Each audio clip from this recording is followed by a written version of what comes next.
Visite gospelmais.com.br para mais notícias gospel atualizada.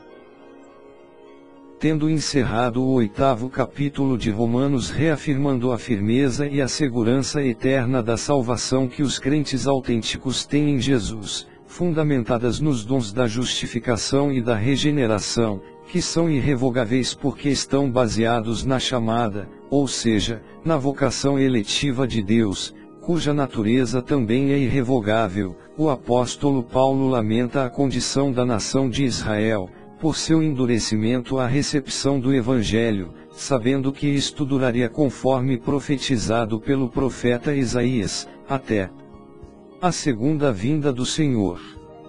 A nação como um todo se encontraria endurecida, mas Deus sempre teria um remanescente fiel entre o povo que creria no Evangelho e que, portanto, alcançaria a salvação.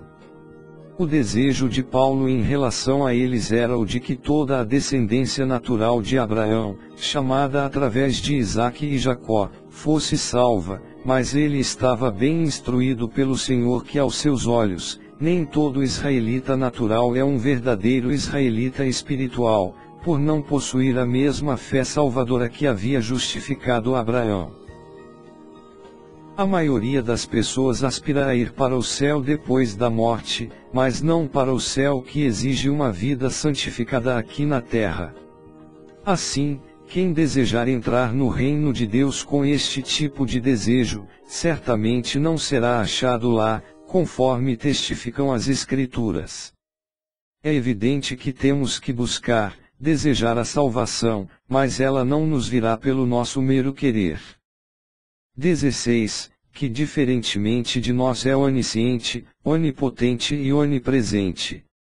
O motivo da não eleição não é moral, porque todos os eleitos são tão pecadores quanto os demais, mas é devido a esta rejeição e este desprezo da graça do Evangelho que Deus está oferecendo em Jesus Cristo.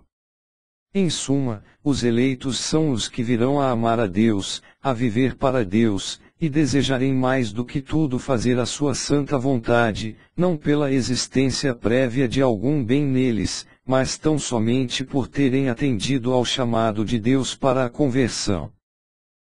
Apesar do dever que temos em saber que é Ele que nos escolheu e amou primeiro, do que nós a Ele.